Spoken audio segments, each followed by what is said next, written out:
Muy buenos días y bienvenidos a una nueva edición de nuestro programa de Facebook Live Radar Público a través del fanpage de la Escuela de Gestión Pública de la Universidad del Pacífico. Y hoy se cumplen 33 días de la cuarentena a raíz de la pandemia del coronavirus en nuestro país. Vamos a conversar sobre las medidas socioeconómicas que ha venido dando el gobierno en estas semanas y para ello me encuentro con los profesores de la Universidad del Pacífico, Pablo Lavado y Carlos Casas, a quienes les damos la bienvenida. ¿Qué tal, Zaida? ¿Cómo Tal, estás? sí. Buenos Eh, días. Quería comenzar con sus primeras apreciaciones sobre las medidas que ha venido tomando Vizcarra. ¿Qué tan acertadas han sido? ¿Cómo han visto el desenvolvimiento del gobierno en estas semanas? Empecemos contigo, Carlos. Sí, a ver, esta crisis sanitaria que se ha desatado debido al coronavirus definitivamente ha tenido como una primera respuesta a estas medidas de aislamiento, ¿no? Todos estamos en cuarentena en nuestras casas y realmente vamos a cumplir 42 días en nuestras casas todos, ¿no? Va a ser una cuarentena de verdad. Y bueno, creo que se reaccionó de manera rápida, ¿no?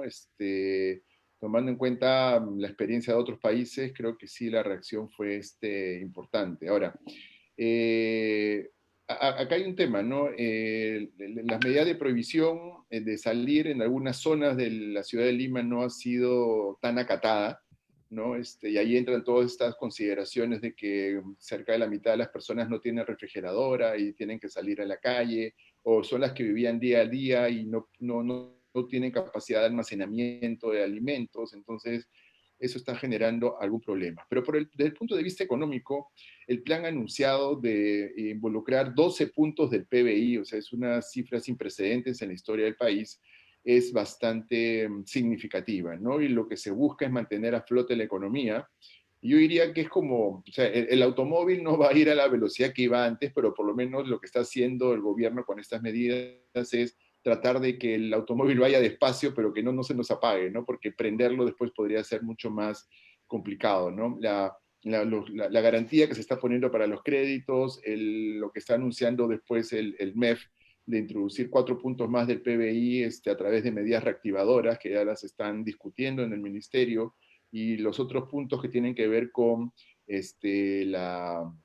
digamos, paliar los efectos, creo que sí son importantes, ¿no? La gran duda es, bueno, dinero hay, recursos hay, pero la implementación, ¿no? ¿Cómo hacer que estos recursos lleguen a quien más lo necesitan? Ese reto, ¿no? Tanto a las personas que necesitan apoyo alimentario y dinero para poder comprar alimentos, como a las empresas, ¿no? Sobre todo a las empresas que están en fragilidad, ¿no? Ese es el gran reto, creo, ahora. Tus primeras impresiones, Pablo. Sí, de hecho la crisis que estamos viviendo es una crisis originada por este problema de salud pública, por el COVID-19, que empezó desde China y se empezó a trasladar hacia Europa y luego ha llegado a Sudamérica. Esto, de alguna manera, a Perú le ha dado tiempo para reaccionar rápido, como mencionaba Carlos, empezando por estas medidas de aislamiento social y el confinamiento en particular que ha empezado desde el 15, 16 de marzo y dura hasta este momento, ¿no? Llevamos más de 30 días. Eh, pero la otra cara de la moneda, pues, es que si bien hay un beneficio de estar confinados porque disminuimos la probabilidad de que el COVID-19 infecte a más personas, el lado negativo de esto es que la economía se para. La economía se para, las pequeñas, medianas, grandes empresas, las microempresas, los independientes, los formales, informales, todo el mundo ve afectado su diario vivir y en particular más afectado a aquellas personas que viven del día a día, que son pobres o que pueden ser no pobres, informales o formales que ganan poco dinero. En ese sentido, voy a hablar en general, después podemos hablar en más detalle, las medidas que ha adoptado el gobierno en términos de protección social han sido muy rápidas también, han sido buenas en el sentido de el cálculo y la focalización de estas ayudas que está transmitiendo a las personas. Lo que faltaría un poco más es darle empuje a las ayudas que se le tiene que dar a las firmas, a las empresas, a las micro, pequeñas, medianas empresas, que también vienen con un capital de trabajo del día a día y que necesitan enfrentar con liquidez esta situación para no ver afectada la cadena de pagos y finalmente la economía en general, ¿no? Definitivamente esta cuarentena y esta crisis que se está viviendo a través de esta pandemia ha sacado a la luz problemas estructurales que tiene el país, pero desde hace años. Problemas que todos ya sabían: reforma de salud, informalidad. Quisiera detenerme en estos temas, ¿no? Cómo esta crisis ha hecho que estos temas nos revienten en la cara, ¿no? Bueno, yo creo que son temas, sí, de larga data. Esto se empezó, muchos historiadores ponen esto al inicio de los años 70, que se empieza a desarticular todo el sistema de protección social, pero que era un sistema que era deficitario, ¿no? Entonces, ahí me preocupa que uno escuche que el, ah, la culpa de todo la tiene el modelo neoliberal, ¿no? Eso es un poco algunos cosas que se dicen. Bueno, yo no sé realmente qué es el modelo neoliberal hasta ahora. Siempre tratan de ponerle un nombre a las cosas, sino que es una orientación más hacia el mercado, ¿no? Y definitivamente sí, lo que tenemos es la informalidad que impide, por ejemplo, que se gestó en épocas de crisis. O sea, que tuvimos crisis provocadas por un Estado que tuvo fuertes déficits en sus cuentas, y eso nos generó crisis económicas, y esto llevó a que paulatinamente la economía se informalizara. Y eso también trajo un problema adicional, porque el sector informal no paga impuestos, y al no pagar impuestos el Estado no cuenta con todos los recursos para poder invertir, ¿cierto?, en salud, en educación, en infraestructura, que todas son cosas que necesitamos, ¿no? Entonces ahí hay que tomar en cuenta y poner esto en perspectiva, ¿no? Cuando uno analiza la presión tributaria del Perú, entre muertos y heridos, está baja, está como en 15%. Si uno agrega otros ingresos es, no sé, pues 18% del PBI, la presión tributaria, pero en verdad eso es muy bajo comparado con otros países, ¿no? Otros países están en 25, en 30% de presión tributaria,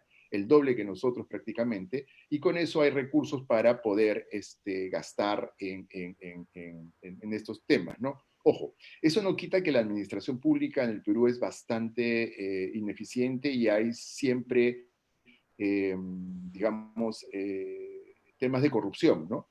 Algunos sostienen que si la corrupción se eliminara, se liberarían recursos. O sea, hay formas de hacer más con lo mismo, ¿no? Pero también la torta todavía es pequeña, ¿no? Entonces, si nosotros mejoramos la eficiencia del gasto con mayor ímpetu, y se buscan mecanismos para reducir corrupción, se puede dedicar más recursos a esto. Pero efectivamente, yo recuerdo en los presupuestos de la República solo el 3%, 3.5%, en mejor de los casos, del PBI es el gasto que se hace en salud, ¿no?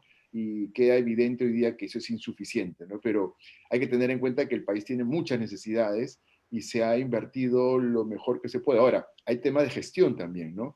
Temas de gestión en donde uno ve que, bueno, con ese recurso, que es lo mejor que se pudiera haber hecho, pero en general están, digamos, revelándose, el cáncer que tiene la economía peruana es la informalidad, ¿no? Porque la informalidad te lleva a baja productividad, a bajos niveles de ingresos, a economías que son más orientadas por actividades que no son lícitas, que también entran dentro de la informalidad. Entonces, y a una no presencia del Estado, una ausencia del Estado, donde el informal dice, bueno, yo no pago impuestos, pero tampoco quiero que hagas nada por mí, ¿no? Entonces, eso genera que el Estado tenga pocos dientes, digamos, para atacar este tipo de problemas, ¿no? Y eso lo estamos viendo ahora cuando no se respetan ciertas normas. Pero la informalidad, la mala gestión del Estado y la escasez de recursos, a pesar de todo lo que ha crecido en los últimos años, creo que se están poniendo a prueba ahora, y esto nos debe llevar a pensar en cómo mejorar la utilización de los recursos y cómo aumentar la torta, ¿no? O sea, que la gente pague más impuestos, que en esta coyuntura es más difícil. Pero a pesar de todo esto que te menciono, el Estado sí ha logrado ahorrar recursos en el pasado, y esos son los recursos que estamos utilizando ahora, ¿no? Nos vamos a quedar sin ahorro público, y básicamente el reto para el futuro va a ser cómo reconstruir este ahorro público para poder, digamos, atacar la siguiente crisis que tengamos. Hablo en en la cuestión de salud, es otro problema estructural que, bueno, todo el mundo, todos sabíamos que no tenemos el mejor sistema de salud, estamos dentro de los últimos de la región, pero esto nos juega en contra al momento de querer ponernos a la par de otros países en tan solo pocas semanas, ¿no? Sí, efectivamente. Como bien decías, este evento nos hace recapacitar acerca de cómo está nuestro sistema de salud y no solamente el sistema de salud, sino también ahora ha tenido una externalidad en el sector educativo, porque toda la educación pública se tiene, y la privada también se tiene que empezar a dar de manera remota. ¿Qué tan preparados estamos para este shock inesperado, ¿no? Eh, en términos de salud, somos de los países que tiene un gasto en salud como porcentaje de GDP muy por debajo del promedio de la región, entre 5 y 6 puntos porcentuales, contando el gasto público como el gasto privado.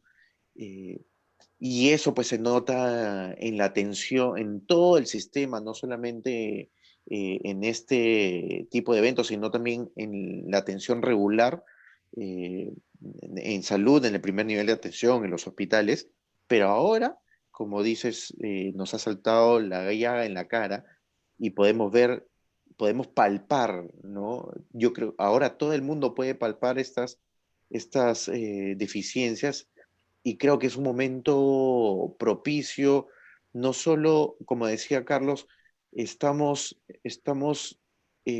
aprovechando los recursos que el Perú ha ahorrado en los últimos 20 años, que tan disciplinadamente hemos ahorrado en los últimos 20 años, pero que ahora tenemos que empezar a reconstruir, pero que reconstruir con prioridades y reconstruir con eficiencias, ¿no? El gasto en hospitales, el 25% de los gastos, del gasto en hospitales es gasto administrativo. Entonces, ¿qué empresa puede sobrevivir con un gasto administrativo tan grande? Se tiene que generar eficiencias. No solamente se va a tener que incrementar presupuestos, sino generar estas eficiencias, fortalecer el seguro integral de salud, fortalecer la gestión de los recursos humanos. Y lo que es más importante es que en los últimos 15 años hemos vivido tres grandes shocks en salud. En el 2007, el terremoto de Pisco. En el 2017, el fenómeno del Niño. Y en el 2020, el COVID-19. En casi 15 años, tres shocks que han movido al sistema de salud, que lo han zamaqueado. Un shock cada 5 años. Esto quiere decir que el sistema de salud debe empezar a pensar en tener un aparato que los haga planificar, que los haga prepararse ante estos shocks poco probables, pero que cuando te suceden, poco probables, bueno, uno cada 5 años, pero que cuando suceden, tienen mucho impacto negativo, socioeconómico, ya sea sobre una determinada región, pero finalmente sobre las personas que están experimentando este shock. Y quería detenerme en este tema de salud. Hay toda una carrera por llegar a cierta cantidad de camas, a cierta cantidad de respiradores, pero lo cierto es que estamos compitiendo con otros países. ¿Qué tan factible ven ustedes llegar a los retos que se han impuesto, a las metas que se ha impuesto el gobierno en este tema? Quizás Pablo ahí que él sabe más de Sí, temas de salud. ¿Cómo ves? yo un poquito más, un poquito más. Eh, Mira, aquí el sector público ha empezado a responder bien, ya se han empezado a comprar estas pruebas, más pruebas serológicas, eh, pero yo creo que falta ponerle más empuje al tema de las pruebas. Falta fortalecer eh, la ayuda y la cooperación con el sector privado. El sector privado está abierto a esta cooperación, abierto a traer más pruebas, abierto también a ofrecer espacios, y esto se tiene que fortalecer para que el sector público pueda estar más tranquilo para asegurar este número de camas, número de pruebas, número de UCIs, número de ventiladores, eh, El gobierno sí ha estado destinando recursos para aumentar la capacidad dentro del mismo sistema público de salud, tanto en el MINSA, con el Ministerio de Salud, con la disponibilidad del hospital de Ate Bitarte, con la disponibilidad de la vía para monitorear a algunos pacientes infectados, pero con pocos síntomas o asintomáticos. eh, y así se están empezando a incrementar las capacidades. Ahora, un tema que sí está llamando mucho la atención en términos de capacidades son las regiones.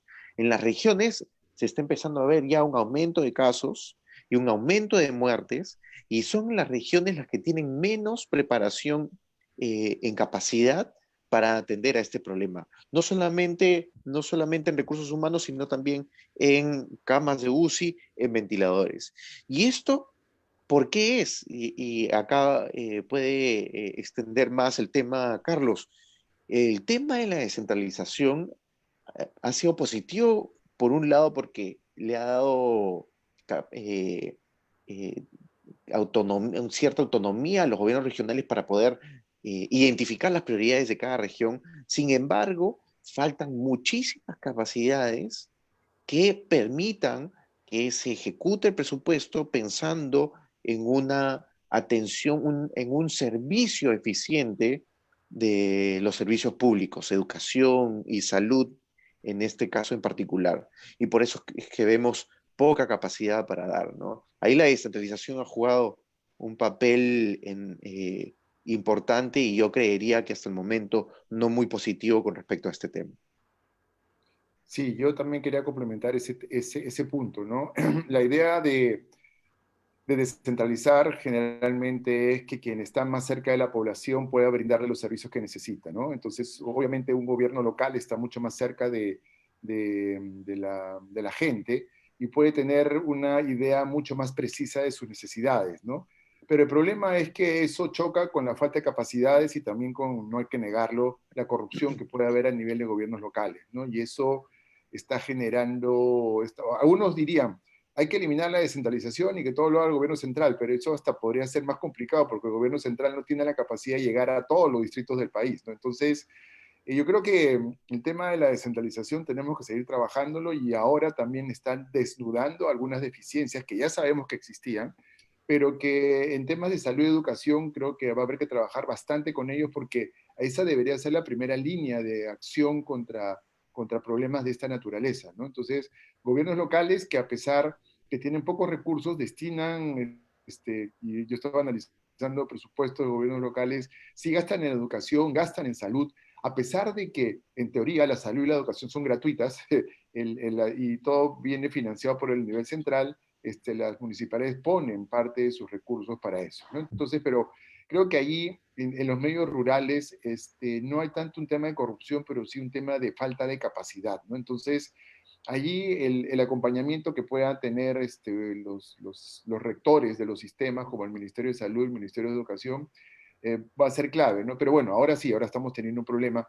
Creo que hay que trabajar con ellos, es lo que tenemos en el territorio, y tratar de que hagan llegar las cosas que necesitan a la gente, ¿no? Se les transfirió dinero a los alcaldes para que compren alimentos y les lleven a las personas, pero bueno, han aparecido ya problemas, ¿no? De acaparamiento, de corrupción, etcétera. Entonces, en verdad, yo veo que por ahora es poco lo que se puede hacer, porque el gobierno no tiene la capacidad central de reemplazar a los alcaldes y llevarle la comida a la gente, ¿no? Entonces hay que trabajar con ellos controlándolos y dándoles los incentivos para que no caigan en estas prácticas de corrupción, ¿no? Algunas voces dijeron que en lugar de dar, que fue un poco ingenuo dar este presupuesto a los gobiernos regionales y locales, y más bien hubiera sido mejor que las Fuerzas Armadas repartan alimentos familia por familia. ¿Ustedes cómo ven esta alternativa? Bueno, no sé, puede haber sido ingenuo, sí, pero digamos, existía una experiencia interesante en donde se le transfería dinero a los directores de colegios, ¿de acuerdo? Había los directores de colegios que recibían y que gastaban el dinero en los colegios, ¿no? Y rendían cuentas. Fue una experiencia exitosa. Quizás se pensó lo mismo con los alcaldes, ¿no? Transferir a las a los gobiernos locales para que lo pudieran hacer.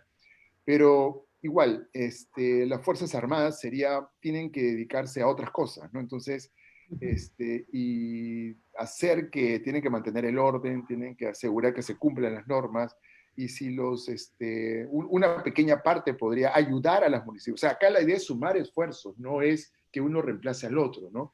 Entonces, si podrían ayudar, enhorabuena, ¿no? Pero que reemplace a las municipalidades en esta coyuntura, yo creo que podría ser contraproducente. Y además, bueno, digamos, la, la, el tema de la corrupción abarca a todos los estamentos del Estado, ¿no? Entonces, en verdad, hay que también tener cuidado, más bien hay que sumar esfuerzos y establecer mecanismos transparentes para que identificar bien a la gente, para que se compren bien los alimentos y para que llegue sobre todo a los más necesitados, ¿no? Que es la principal preocupación de todos ahora, ¿no? Quería aprovechar para invitar a las personas que nos están viendo a través de esta transmisión en vivo de que pueden dejar sus preguntas y comentarios a través del chat que tiene este live. Quería hacer un repaso también de las varias medidas económicas que se han tomado, comenzando por el bono, que es una muy buena medida, pero se encontraron varias fallas, hubieron gente que no recibía cuando le tocaba, independientes que no salen a trabajar en esta coyuntura, pero no califican como pobres. ¿Cuáles son sus opiniones al respecto? Bueno, yo creo que no podemos, en primer lugar, no podemos criticar al gobierno por este tipo de filtraciones o subcoberturas, porque en todo proceso de entrega de beneficios van a existir, van a existir. Lo importante es que se empiecen a arreglar, a perfeccionar sobre la marcha. Eso es lo importante. Pero en general, yo creo que ha habido una respuesta, en términos de protección social, ha habido una muy buena respuesta por parte del gobierno para dar estos bonos pobre y el bono no pobre a formales e informales, formales por debajo de cierto nivel de salario, eh, que va a ayudar en ese sentido, en el de protección social, ¿no? Eh, y ahora último se está pensando en sacar un bono también para el sector rural, ¿no? Un sector también muy importante, sobre todo para las características e idiosincrasia del Estado peruano. Eh, pero ahora lo que hay que pensar, creo yo, es que empecemos a mirar a ya no la protección social, sino en el sostenimiento y la potencial reactivación económica. Y esto viene por el lado de proteger a las empresas, o sea, no solamente proteger a las empresas y a los trabajadores, sino proteger el empleo. Porque una de las cosas que más se está perdiendo en esta coyuntura y en todo el mundo es el empleo, ¿no? En Estados Unidos ha habido un aumento de una semana a otra, de la tercera semana de marzo a la cuarta semana de marzo, de el doble de solicitudes de seguridad social por temas de desempleo, ¿no? Y no es, y es el mismo caso aquí en el Perú. En el Perú hay estimaciones de que en estos momentos se estarían perdiendo entre 20 y 40% de empleos formales. La ayuda que empieza que el sector público, que el gobierno tiene que darle a las empresas, tiene que ser muy rápida, tiene que ser muy efectiva, enfocada en todo el espectro de las empresas pequeñas, medianas, grandes empresas, microempresas, para que puedan mantener este trabajo. Y además,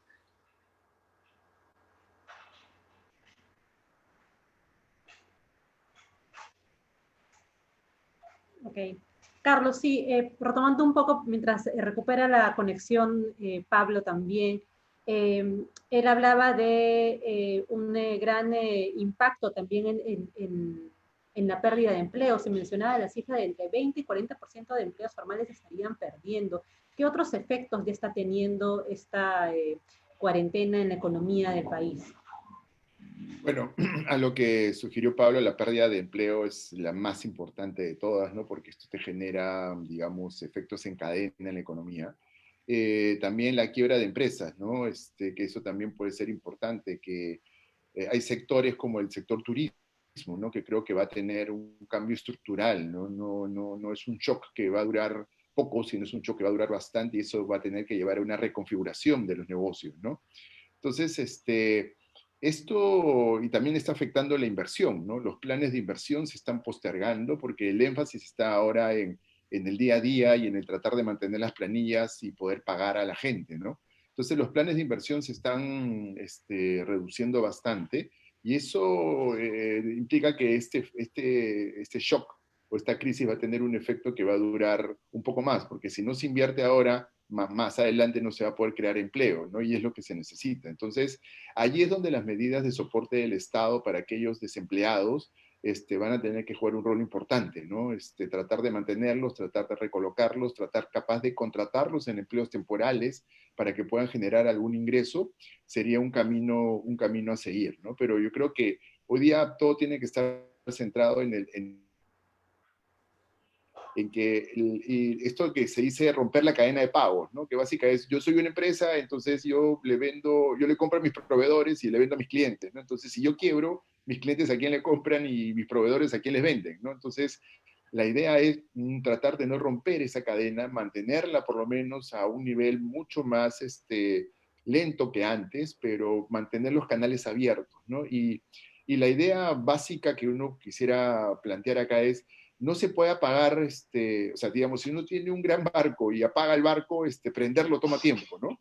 La idea es por lo menos mantenerlo operando a unos niveles más lentos para cuando haya que acelerar la economía o haya que pisar el acelerador, lo pueda hacer de manera rápida, ¿no? Y eso es lo que la evidencia de otras crisis económicas de esta manera o similares a esta, te dicen, ¿no? Hay que tratar de mantener la economía funcionando, de que los precios de los activos no caigan, de que la riqueza de la gente no se destruya, y también tratar de mantener los ingresos, ¿no? Si tú haces eso en la época de la crisis, estás mejor preparado para salir mucho más rápido cuando venga la recuperación, ¿no? Porque lo que vamos a tener de acá, no sabemos cuándo, pero va a haber una recuperación, pero si la cosa no está, si digamos una máquina no está aceitada, no está preparada, obviamente no lo va a poder hacer y mantener la liquidez, mantener la cadena de pagos, darles estos créditos que les permitan subsistir por estos meses, justamente lo que buscan es eso. Pablo, antes de que se te cortara la señal, nos estábamos hablando, dando estas cifras súper impactantes de 20-40% de pérdidas en empleos formales. ¿Qué otras cifras o qué tan impactado se va a ver el empleo a raíz de esta cuarentena? Bueno, básicamente es no solamente el empleo, eso por un lado el empleo, pero por otro lado, hablando del tema formal, pero hablando en el tema informal, es una pérdida también de ingresos. Entonces, imaginemos a una persona no pobre, informal, que tiene ingresos per cápita mensual por 400 soles y que tiene un puesto de comida, de hamburguesas en la esquina. Esta persona no está vendiendo, entonces el nivel de ingresos que está perdiendo puede llegar hasta el 100%. En ese sentido, pues la ayuda que está brindando el gobierno es buena, pero también va a tener un límite. Y va a tener un límite porque la plata no es infinita, el dinero no es infinito. En ese sentido, también se debe pensar en los próximos pasos que se deben dar para la relajación de la cuarentena. Pero antes de pasar a eso, quería decir que puedes aprovechar esta oportunidad de las entregas de los bonos para formalizar a aquellas personas que no están registradas dentro del sistema público, dentro de la SUNAT, ¿no? No desde un punto de vista de fiscalización, sino desde un punto de vista del registro, y que los peruanos, como decía Carlos, este tema de la informalidad es uno de los principales cánceres del Perú. Los peruanos veamos que ante esta situación, ser formal significa una ventaja porque los canales de ayuda, van a haber más canales de ayuda por parte del Estado hacia el ciudadano. En ese sentido, tenemos que aprovechar esta oportunidad de registrar, bancarizar a las personas, ¿no?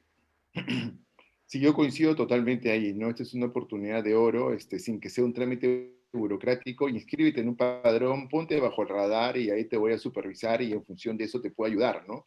Un poco, no condicionar la ayuda, pero digamos tener No, acceso a mayores facilidades si es que te formalizas, ¿no? Y pensando en el futuro, ¿no? Y mucha gente que hoy día, pues, es la más expuesta, son los más pobres que no tienen una cuenta bancaria y que tienen que irse a un banco a hacer la cola, y eso termina perjudicándolos, ¿no? Entonces, no tienen una cuenta, y yo sé de mucha gente que ya está tratando de abrir una cuenta porque le da miedo ir al banco, ¿no? Entonces, creo que es una oportunidad de oro para aprovechar y, digamos, crear conciencia de los beneficios de la formalidad, ¿no? Creo que eso es bastante importante y eso nos va a permitir también cuando eres formal, te tengo ubicado y en caso de emergencia, bueno, puedo llegar a ti, ¿no? También cuando tienes que pagar tus obligaciones, tienes que pagarle, eso definitivamente, ¿no? Pero creo que estas cosas van en doble sentido y va a ser bastante importante tratar de formalizarlo, ¿no? Creo que eso sería una excelente medida. Ha habido varias medidas, ¿no? La entrega de bonos, liberación de FPS, TS, postergación del pago del impuesto a la renta. ¿Hay algo más que se pueda seguir haciendo? Son bastantes medidas en realidad que ha dado el gobierno. Bueno, yo creo que ya se han hecho bastantes. Todo lo que dice el libro de texto, el manual, se está poniendo o sea, está viendo transferencias directas, se está viendo garantías para los créditos, se están planteando una serie de medidas por sector, lo que están discutiendo en el Ministerio de Economía y Finanzas para poder apoyar a los sectores, porque cada uno tiene una problemática distinta. Creo que se está haciendo bastante, ¿no? Quizás, como yo, digamos, vengo diciendo hace algún tiempo, oye, ¿por qué quizás programas de empleo temporal, ¿no es cierto?, que pueda hacer el Estado? Pienso borrador, ¿no? Oye, si hay necesidad de desinfectar las veredas, escucha, a la gente que no tiene empleo la contrato, le pago algo y la pongo a desinfectar veredas, ¿no? Que pase desinfectante, a que limpie, que es un tema bastante importante, mientras dure ¿no? Que tengan un ingreso por lo menos que les permita llevar algo a su casa, haciendo cosas que son beneficiosas, ¿no? Para toda la población. Entonces, creo que podría ser una alternativa mientras dura esto. No sé si es que el desempleo aumenta considerablemente. La idea de no romper la cadena de pagos es precisamente que no haya desempleo, pero igual, no alcanza para todos, las empresas se están reduciendo, es decir, van a seguir sobreviviendo, pero con menos personal, y eso implica que sí va a haber un aumento del desempleo, como mencionaba Pablo, ¿no? Pero, digamos, el diseño me parece adecuado. Siempre podrá haber quejas de que es insuficiente, de que no llega, pero creo que no es el momento. El momento es acá de tratar de apoyar lo que dice, o sea, lo que se propone y medidas que son más adecuadas para el país se están implementando, pero el problema, como siempre, es lo micro. O sea, plata hay, lo macro se está poniendo el dinero, pero el tema es el tema micro, ¿no? Que tiene que ver con cómo se llega a la gente y a las empresas que lo necesitan. Siempre van a haber empresas que necesitan y no van a recibir, o personas que necesitan y no van a recibir, y viceversa, ¿no? Pero hay que tratar de disminuir eso y ser lo más rápido posible, ¿no? Yo prefiero darle a todos y capaz darle a algunos que no lo merezcan, a ponerme demasiado estricto y no darle a gente que lo necesita, ¿no? Entonces, yo creo que no es tiempo de poner controles burocráticos, sí algunos controles que permitan transparencia y monitorear el tema de la probidad, que creo que es importante, pero no poner tantos requisitos, ¿no? Que es como hay todo un debate con respecto a la garantía que se está dando a estas líneas que están dando los bancos, si tiene que ser el 98% o del 100%, porque si es del 100%, el banco no asume ninguna responsabilidad y le va a dar a todo el mundo crédito, ¿no? Si es 98%, el banco va a tener que hacer una evaluación, ¿no? Para ver que se le esté dando el dinero a una empresa que tenga viabilidad, ¿no? Porque si una empresa no tiene viabilidad, definitivamente darle este tipo de crédito de emergencia para mantenerse en el corto plazo, digamos que no es lo lógico, ¿no? Son recursos, a pesar de que es un montón de dinero, son recursos escasos y deben tratar de llegar a quien realmente lo necesita. Carlos, quería detenerme en lo que decías de prefiero darle a todos que me falten, ¿no? Se hablaba también de una remuneración básica universal, ¿te refieres a algo así? No, a dar trabajo, o sea, a crear programas de empleo estatales, ¿no? Digamos, al estilo de lo que cuando se iniciaron estas políticas llamadas keynesianas se hacían en Estados Unidos, ¿no? Que había un alto desempleo, se contrataba a la gente para que limpiara las calles o para que hiciera huecos en la vereda y después los tapara en la tarde, o sea, un trabajo improductivo, pero la gente con eso tenía dinero para consumir. Claro, obviamente aquí lo que se busca es que la gente no salga tanto a la calle, ¿no? Pero sí que puedan identificar algunas tareas en las que puedan ayudar y puedan ser parte de este programa, digamos, de ingreso temporal, ¿no? Y que tendría que estar bien acotado y tratar de que estas personas no terminen siendo, pues, trabajadores del Estado para siempre, sino, por lo menos que ahora tengan este tipo de subsidio. Entonces, claro, los laboralistas dirían, oye, en verdad se va a generar un vínculo laboral y después no lo puedes echar. Bueno, entonces la alternativa que queda es darles este bono para que tengan en su casa dinero y puedan consumir, ¿no? Puedan alimentarse por lo menos y cubrir ciertas necesidades básicas. Uh-huh. Ya tenemos preguntas de las personas que nos siguen. ¿Sí? ¿Vamos? Sí. Tenemos preguntas de las personas que nos siguen a través de este Facebook Live de nuestro programa Radar Público. Jorge Luis pregunta, ¿en qué escenario el Estado peruano, mediante el Banco Central de Reserva, está en la facultad de utilizar sus reservas internacionales netas, puesto que estamos pasando por una crisis sin precedentes, el cual está haciendo pasar por una gran recesión a la economía mundial? Bueno, el Banco Central tiene 30 puntos del PBI guardados como reservas. De allí, ojo, buena parte de las reservas, una proporción significativa, son el encaje de nuestros depósitos en dólares. Así que hay que tener cuidado que las reservas no son del Banco Central, sino en parte son nuestras, ¿no? Lo que sí es propiedad del Banco Central o lo administra el Banco Central es la posición de cambio, que es algo menor que eso. Estaríamos hablando de 40.000 millones de dólares, pero digamos, ese sería el último recurso al cual habría que apelar, ¿no? O sea, hoy día el Banco Central está impedido de dar crédito o de comprometer sus recursos prestándole al Estado, ¿no? Eso está prohibido por ley. Pero digamos, siempre si hay una emergencia se podría recurrir a eso, pero diría que por ahora lo que tenemos está el Banco Central con sus propios recursos garantizando estos 30.000 millones de soles, que es algo sin precedentes. El Estado tiene capacidad para endeudarse. Ayer se ha endeudado por 3.000 millones de dólares y fácilmente se pudo haber colocado 25.000 millones de dólares ayer de deuda. Entonces y tenemos un nivel de deuda bastante bajo y el Estado tiene ahorro, ¿no? Entonces, recursos hay, ¿de acuerdo? Recursos hay, y entonces, pero también, así como se gasta hoy día, también hay que pensar en mañana, ¿no? Y eso yo creo que debería ser el último recurso, apelar a utilizar las reservas, ¿no? Mucha gente cree que las reservas es como meterlas al país y dársela a todas las empresas. No, ahora lo está haciendo el Banco Central está dando estas garantías, el gobierno tiene capacidad de endeudarse, el dinero va a llegar rápido, está guardado también en el Banco Central, hay depósitos del gobierno en el Banco Central, hay un fondo de estabilización fiscal de como 4.000, 5.000 millones de dólares y todo eso se va a usar ahora, ¿no? Entonces eso debería ser un último recurso, pero que, digamos, estamos lejos de utilizarlo porque hay dinero para poder utilizar. Tenemos más preguntas. Ángela Elena pregunta, ¿hay ciertos sectores que tendrán menor demanda y consumo, como turismo y todos los nudos logísticos? Bueno, y en general el tema del turismo, más allá de que se acabe la cuarentena, es algo que va a estar detenido durante un muy buen tiempo.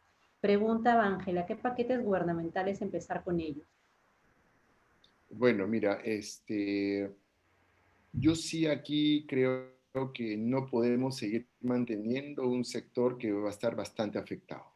Yo creo, no sé, mi feeling es que el sector turismo va a ser reducido, ¿no? Se va a reducir. No todas las empresas van a sobrevivir. Y más bien lo que habría que estar pensando en el sector turismo es, bueno, hay que hacer un análisis fino y ver qué empresas pueden ser sostenibles en el futuro, pero en otras tratar de reconvertir a la gente, en una reconversión laboral, porque definitivamente, no sé, o sea, podrá volver la demanda de turistas, pero creo que subir algo, pero no va a volver al ritmo y al crecimiento que tenía anteriormente por el miedo que va a haber, o sea, la gente no va a querer viajar. Particularmente yo, no sé, he decidido que hasta el 2022 no viajo, y digamos, mucha gente digamos, por este tipo de cosas, va a reducir su consumo en turismo, ¿no? Entonces, si mucha gente piensa que durante un año, por lo menos, no va a hacer ningún viaje de turismo, o sea, mantener un sector un año y que después cuando se reactive no va a volver al mismo nivel de actividad, creo que debería pensarse en reconversión laboral, ¿no? Ver la mano de obra que está en el turismo, en qué sectores se puede recolocar. Lo que vamos a ver es que van a crecer sectores como salud, va a crecer el sector del e-commerce, ¿no es cierto?, el comercio electrónico, va a aumentar todas las ventas por delivery, entonces digamos que hay que buscar esta reconversión laboral y esta reconversión de las empresas a estos nuevos sectores, ¿no? Porque mantener eso es bastante, bastante grande. De hecho, a mí me llegó la noticia que el sector turismo había pedido un paquete de ayuda por $7.000 millones al Ministerio de Economía y Finanzas, o sea, que era como mantener todo como si no hubiera pasado nada, y en verdad es algo que no nos podemos dar el lujo, o sea, es lamentable esto, se van a perder muchos trabajos allí, pero creo que habría que pensar más allá en hacer sobrevivir a las empresas, sino que tratar de, de, de reconvertirlos y que se enganchen en estos nuevos sectores, ¿no? Creo que esa es una parte importante que hay que hacer con el sector turismo, con el sector gastronómico también, ¿no? Teníamos un boom gastronómico y que probablemente va a ser reemplazado por el delivery, ¿no? O sea, es lo que vamos a tener. Probablemente vamos a ver un incremento de la demanda en las primeras semanas cuando salgamos de la cuarentena, si hay delivery, porque todo el mundo como que está medio cansado de cocinar, ¿no? Entonces, probablemente va a tratar de, no sé, comprar su pollo a la brasa o lo que fuera, que se lo lleven a su casa, pero más allá de eso yo no veo que hay una recuperación, que la gente vaya a los restaurantes, la gente va a consumir más en su casa, va a cocinar más en su casa. Además, ahora se ha encontrado que estos son espacios simpáticos donde la familia comparte, se puede cocinar en familia, ¿no? Se están recobrando estos espacios familiares. Entonces yo creo que hay un cambio drástico, permanente en la demanda, tanto de restaurantes como turismo, ¿no? Entonces eso nos debe llevar a pensar cuánta gente se va a quedar sin empleo en esos sectores y tratar de reconvertirlos y engancharlos en. Pablo, ¿tú cómo ves esta reorganización productiva? Al parecer va a haber un antes y un después, ¿no? Van a haber sectores que van a reducirse y otros que dejarán de existir y otros que se fortalecerán. ¿Cómo ves este panorama? Sí, totalmente, ¿no? Y no solamente en el sector turismo, también se va a experimentar la misma situación en el sector servicios, ¿no? Estamos hablando de restaurantes pequeños, estamos hablando de peluquerías, estamos hablando de servicios personales que se han estado brindando siempre al tas con tas y que ahora en esta situación no van a poder sobrevivir, no, el paquete de reactivación económica no va a llegar, no tiene como objetivo llegar a todas las empresas y finalmente estas empresas van a tener que cerrar. En Estados Unidos se hablaba de que el 43% de las pequeñas empresas habían cerrado y esto es lo que más o menos de las microempresas vamos a observar acá. Y como bien dice Carlos, mientras, por otro lado, lo que se va a apreciar es que hay otros sectores que van a tener un boom.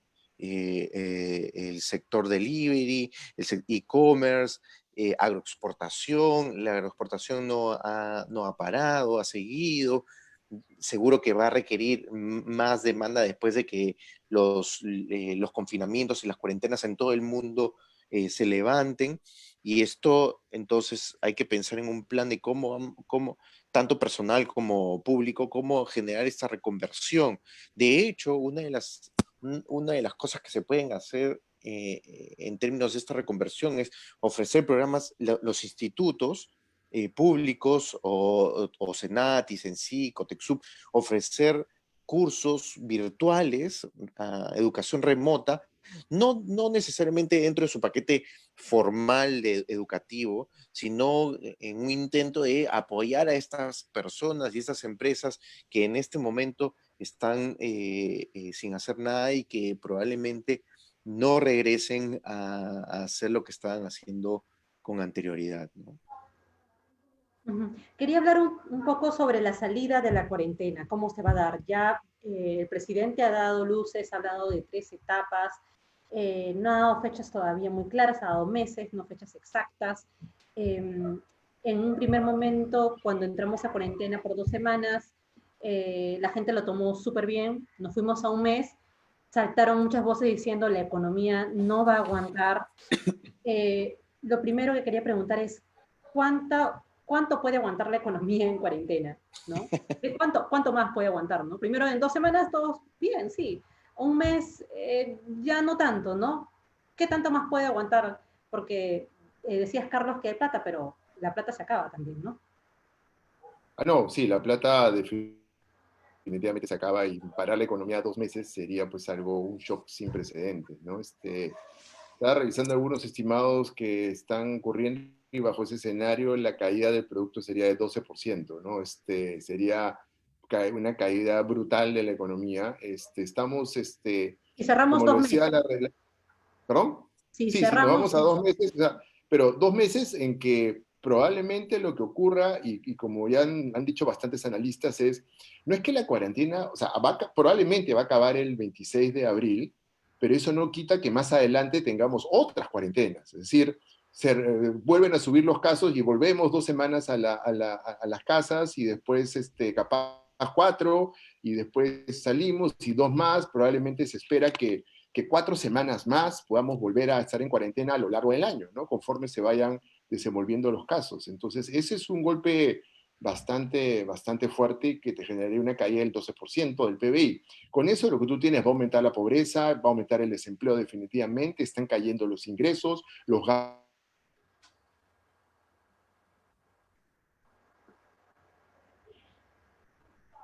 se cortó un poco la conexión de Carlos. pequeños, la gente, hay sectores aló, aló. Sí, Carlos, te escuchamos. Ah, ya no, que lo que decía es que van a perder empleos, se van a perder ingresos, se van a perder un montón de cosas y por eso el dinero que pueda poner el Estado para dar estos mecanismos de soporte en el mediano, en el corto plazo, van a ser bastante importantes hasta que la economía el próximo año empiece a recuperarse y empiece a absorber mano de obra, ¿no? Ahora el problema básicamente es este exceso de mano de obra, este desempleo, que nos genera un problema social bien grande porque eso está asociado a incremento de pobreza, puede aumentar la delincuencia, puede haber una serie de efectos sociales, los cuales también hay que prever, ¿no? Y hay que estar preparados para eso. Pablo, ¿tú cómo ves la salida de la cuarentena? Yo creo que Perú no puede aguantar una cuarentena total por mucho tiempo. Hay un paper que se ha publicado recientemente en donde ensaya una propuesta de cuarentena óptima, en donde te dice que en las primeras 2 semanas se puede tener una cuarentena al 100%, las siguientes 2 semanas bajarla al 60% y un periodo de 3 meses bajarla al 20%. Y yo creo que lo que va a suceder ya después de un mes, nos faltan todavía una semana más, después de todo este tiempo, debería suceder es una relajación de la cuarentena gradual, en donde tomes en consideración aquellos sectores económicos que te van a levantar el valor agregado del Perú, que te van a levantar la producción del Perú. Aquellos son minería, agroexportación, y además que al mismo tiempo son sectores que en paralelo vas teniendo, por eso decía al principio, está bien este sistema de protección social que va caminando en paralelo y tiene sectores que son altamente productivos, que no emplean mucha gente y que el gobierno podría permitir que empezaran a trabajar, probablemente no con el 100% de sus trabajadores, con algún porcentaje de sus trabajadores, y así ir incrementando gradualmente. Se pueden ensayar otras soluciones con los sectores más que aglomeran más gente, como el comercio, los servicios, los restaurantes. Se podrían sortear slots de apertura en el mercado por días, por semanas, por distritos. Eh, esto se tiene que empezar a dar de manera gradual porque la economía no va a aguantar mucho tiempo con una cuarentena del 100%. Ahora es importante también que todos modelos epidemiológicos mencionan que van a haber rebrotes, van a haber incrementos de la infección en el futuro, como una respuesta natural a la relajación de la cuarentena. Y a esto, entonces, se le debe añadir que podrían darse cuarentenas los fines de semana, podrían darse cuarentenas cada una semana, cada 2 meses.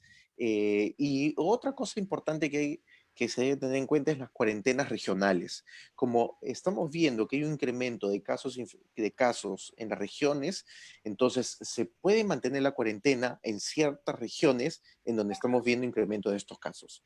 Entonces, mi propuesta sería empezar ya a relajar la cuarentena a partir de el 26 de abril, ¿no? Por sectores, ¿no? Por sectores y por zonas, por sectores, por regiones. Incluso en Lima, efectivamente la implementación sería un poquito más costosa, pero también tienes algunos distritos en donde hay más casos, no lo sé, habría que pensarlo, pero por regiones definitivamente y por sectores también sería la idea, ¿no? La vuelta a la normalidad. Creo que todos los que estamos en cuarentena pasamos por una etapa de frustración, luego ansiedad, cuando volvemos a nuestras vidas normales. ¿Se va a volver a la normalidad? ¿De qué normalidad estamos hablando? O sea, claro, yo creo que no vamos a volver a, o sea, si consideramos normalidad a lo anterior, no vamos a volver a eso, ¿no? No va a haber reuniones, los cines van a estar suspendidos, no hay teatro, no va a haber restaurantes. Yo creo que el trabajo a distancia, el distanciamiento social es también bastante, se van a mantener, va a ser la nueva forma de comunicarnos y de vernos y tratar de evitar el contacto directo, ¿no? O sea, creo que eso es algo bastante importante en donde tú dices, y tal cual, ¿no? O sea, esto de la negación, la ansiedad y un poco tratar de ya adecuarse a los protocolos, ¿no? O sea, no sé, en mi casa yo estoy armando todo el protocolo de limpieza si uno sale a la calle, como tiene que ser, ¿no? Y todos los nuevos implementos para entrar a un, no sé, si alguno se atreve a ir a un restaurante, a un centro comercial, van a haber túneles de desinfección, ¿no? Probablemente en todos los sitios, todo el mundo va a andar con guantes, con mascarillas, y esa va a ser la nueva normalidad, ¿no? Probablemente todos nos acostumbremos a eso, va a tomar tiempo, pero creo que sí. Y por otro lado, los sectores económicos, como mencionaba Pablo, en cuanto al regreso a la normalidad, también van a tener que cambiar sus protocolos de trabajo, ¿no? Un poco aislar más a las personas, capaz en algunos casos, y eso puede ser preocupante, van a tratar de mecanizar más los procesos de producción, ¿no? Reemplazando mano de obra, porque eso es mucho más estéril, así que, digamos, esa normalidad, nueva normalidad, va a ser totalmente distinta a la que teníamos, ¿no? Hoy día ya uno va a saber que llega a su casa, tiene que dejar todo, quitarse la ropa, mandarla que se lave, y en general limpiar todas las cosas que trae, ¿no? Desinfectar todo que entra a la casa, hay que desinfectarlo, ¿no? Entonces, eso va a implicar un costo, ¿no es cierto? Entonces, eso significa también una reorientación del consumo. Uno va a tener que gastar más en este tipo de implementos, de el alcohol en gel, la mascarilla, los guantes, etcétera, y eso va a hacer que si los ingresos no están subiendo, obviamente otras categorías de consumo suntuario, digamos, probablemente son las que van a sufrir bastante, ¿no? O sea, la gente está hoy día revisando sus presupuestos y poniendo básicamente en su canasta qué cosa es lo prioritario, ¿no? Y esos cambios en la tendencia del consumo, es lo que hay que tomar en cuenta y debe transmitirse también a las empresas para que sepan algunas que no van a tener la misma demanda de antes, o si no, va a ser todo a través de delivery, ¿no? O sea, todo va a ser a través de reparto a domicilio. Esa va a ser la forma como vamos a trabajar, vamos a caminar por las calles, siempre con bastante cuidado, ¿no? Siempre con algo de miedo, y creo que eso es algo importante, pero van a mejorar las prácticas de limpieza, creo yo, y esa va a ser la nueva normalidad, ¿no? El presidente ha dicho que en el 2021, que es la tercera fase, sería una vuelta a la normalidad, y era el tema que estábamos conversando con Carlos. ¿Cuál es tu opinión al respecto, Pablo? Yo creo también que muchos hábitos van a cambiar. Va a ser una nueva normalidad, efectivamente. Dentro de esos hábitos están los hábitos sanitarios. Vamos a prestar mucha más atención en la limpieza personal y dentro de nuestros hogares siempre que salgamos a las calles. Esto va a ser importante porque una de las razones por las cuales Perú adolece de enfermedades diarreicas agudas es porque hay poca limpieza dentro, fuera y dentro del hogar, ¿no? Y esto va a ayudar va a ser positivo para el gobierno, para el Estado. Otro de los puntos es el hábitos de consumo, ¿no? Como decía Carlos, ahora todo el mundo está revisando sus presupuestos y está reorientando sus presupuestos a productos que son prioritarios. En ese sentido, la gente va a querer consumir mejores alimentos. Hay un estudio que se está llevando a cabo actualmente por el Centro de Liderazgo y Responsabilidad Social. Matilde Schwab está preguntándose y desarrollando una respuesta acerca de cómo van a ser los nuevos hábitos de consumo saludable luego de esta pandemia. Además, también vemos yo creo que vamos a ver un incremento también de estos deliveries con comida más sana, frutas, verduras, y que probablemente se establezca una organización cooperativa en ciertos lugares en donde estos deliveries no hagan frente, no satisfagan o no consuman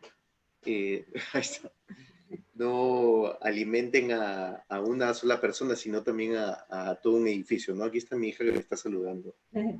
Sí, bueno, todos estamos en cuarentena. Una pregunta, Pablo. El tema de la educación, ahora que tenemos ahí a tu hijita. La educación primaria. Tengo a mi hijo pequeño y veo en el chat de padres como todos dicen, no podemos pagar la misma pensión, ¿qué va a hacer? No es lo mismo, no podemos pagar la misma pensión, o el plan que ha implementado el gobierno, que es súper bueno de poner este contenido en televisión abierta, en televisión del Estado, y que algunas casas televisoras también se hayan unido. ¿Cómo ves el tema de la educación básica principalmente? Sí, esa es una pregunta relevante en la que ya se está empezando a dar pasos. Lo primero ha sido la respuesta sanitaria, lo segundo está siendo pensar en la reactivación económica y ahora también tenemos que empezar a pensar en la educación. Y acá hay dos mundos distintos, ¿no? Está la educación pública y está la educación privada. Pero dentro de la educación privada también hay un sinnúmero de mundos, hay una gran heterogeneidad de oferta educativa privada en la que yo creo que la solución va a ser más particular, va a ser más de conversación, diálogo y negociación entre cada colegio y los padres de familia en función de los servicios que cada centro educativo, cada institución educativa está brindando. Hay algunos colegios que están muy bien preparados, que están brindando los servicios. Probablemente en un principio no podemos decir, no podemos apreciar, no podemos percibir que es un sustituto perfecto de la educación presencial, pero no olvidemos que la tendencia mundial a la educación es una educación remota, es una educación virtual. Hace un año estuve con la especialista, una de las líderes globales de educación universitaria en Panamá y nos estaba contando que el futuro de las universidades es la tecnología y la educación remota virtual. Entonces, esta de nuevo, como escribía hace unas semanas en El Comercio, esta es una oportunidad para el Perú para desarrollar y fortalecer estas tecnologías y la educación virtual. El otro mundo es la educación pública. En educación pública sí es un poquito más problemático porque tienes una gran masa de gente estudiando en la educación pública tienes que desarrollar contenidos que sean estándares, asegurarte que cada uno de tus alumnos está leyendo estos contenidos, y eso no solamente implica una motivación y perseverancia personal por parte de la familia, sino también de capacidades tecnológicas y físicas dentro del hogar. Y esto ya estamos hablando pues del sector rural. Hay estudios que muestran que ante este tipo de eventos, la educación rural es la que más sufre. Por lo tanto, va a tener que pensar, el gobierno tiene que pensar en cómo cerrar esta brecha que se puede estar generando como consecuencia del confinamiento. Y las tecnologías también pueden ayudar a esto. El uso de tablets, la repartición de tablets, compartir tablets entre comunidades, entre grupos de hogares. Hemos visto ejemplos exitosos de uso de tecnología como esta en otros países, en desarrollo infantil temprano, en educación financiera. Entonces, es momento de pensar, es momento de pensar, es momento de planear rápidamente para ejecutar hacia el segundo semestre un plan mucho más elaborado. Y yo sé que el ministro Martín Benavides está muy pendiente de estos temas, y seguro vamos a tener noticias. Quería agradecerles por esta entrevista, por este Facebook Live, y preguntarles ya para finalizar sus conclusiones finales sobre sobre cómo va a repercutir esta cuarentena, esta pandemia en nuestro país para este año. ¿Qué clase de año nos espera, no? Bueno, no es un año muy auspicioso, es un año en donde vamos a tener una recesión fuerte, va a haber una caída del producto, se van a perder empleos, pero digamos, va a ser algo que una vez que transcurra esto vamos a tener una recuperación. Claro, la incertidumbre es cuándo va a venir esa recuperación, entonces hay que estar preparados para eso, hay que tratar de gastar en lo mínimo indispensable, digamos, lo que sea realmente necesario. Las empresas igual priorizar probablemente el corto plazo y postergar algunas inversiones. Y el rol del gobierno es tratar de apoyar a las personas que pierdan el empleo y ayudar a las empresas que pueden necesitar ayuda en este periodo, ¿no? Yo creo que eso es lo que tenemos que tomar en cuenta del punto